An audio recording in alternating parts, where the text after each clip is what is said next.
The world is asking, what exactly is the value of the life of a Nigerian citizen?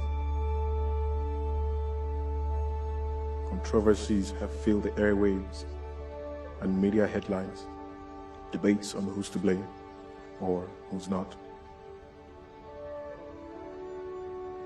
But I tell you, I'm to blame. You are to blame. Every citizen of the Federal Republic of Nigeria is to blame.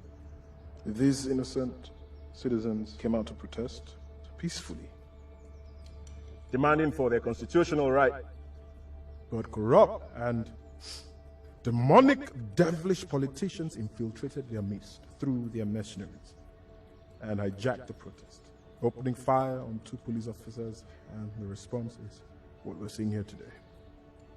These bodies lie here lifeless today because we know who these corrupt politicians are, yet we allow them gallivant freely amongst us with reckless impunity, reckless abandon.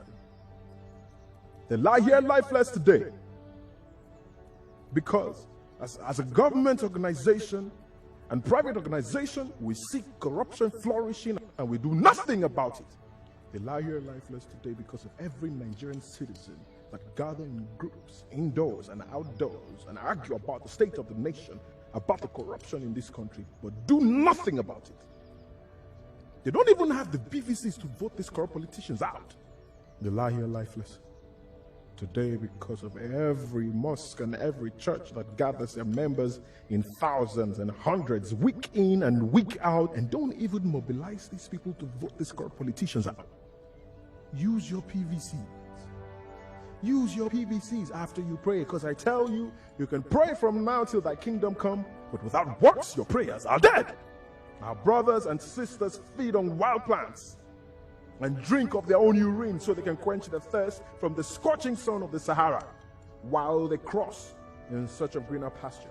And above that same Sahara, 35,000 feet above, we have these men sitting in their luxurious jets, sipping on expensive wine and corseted in their first-class seats, while they loot away our national treasure into banks in the United Kingdom.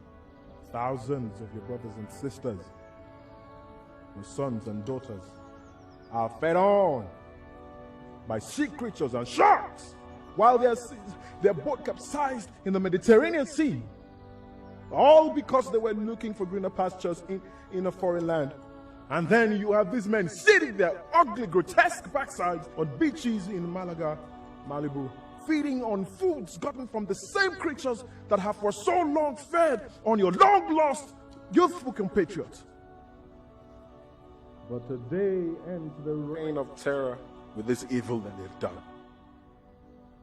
Because we're joined by 200 million Nigerians home and abroad, and with one voice we say that thus far and no more. These bodies lying here today, they're crying out for vengeance. But not only for themselves. They cry out for vengeance for those who have lost their lives in accidents on our horrible roads that have been commissioned to be fixed, but these men embezzle every single penny that has been put aside for these roads. They cry out in vengeance for the unfortunate citizens that have lost their lives fighting for their pensions and have gone unrewarded and their families left to dry. They cry out in vengeance for those that have lost their lives in civil and religious crises masterminded by these evil geniuses. They cry out in vengeance for our soldiers who have lost their lives to insurgents sponsored by these devilish politicians. They cry out in vengeance for our failed justice system that has seen thousands of men and women imprisoned for crimes they know nothing about. We will not be dismayed, my fellow compatriots. But there's absolutely nothing wrong with Nigeria that cannot be fixed by what is right with Nigeria. These masquerades of slavery have made a wrong spectacle of this great nation to the world. But together we will reconstruct the headlines and change the narrative. From our schools to our churches and our mosques, from our offices to organizations and our fora, from door to door and on every media platform, declare that henceforth there will be no peace for the wicked. Nigerians may have been slow, but we are not weak. We may have acted cowardly, but we are not stupid. We may have been silent, but we are not indecisive. Nigerians all over the world rise today to mourn our loss. And we say that we will no longer give oxygen to these thieves so that they choke on their iniquities. We'll vote them out of office. Give corruption a befitting burial in our land. And together we will build a nation, so much so that the international community will join us in saying, "O death, where is your sting? O corruption, where is your victory?" So arise, O compatriots, Nigeria's call obey. Serve our fatherland with love and strength and faith. The labor of our heroes past shall never be in vain. To serve with heart and might, one nation bound in freedom, peace and unity.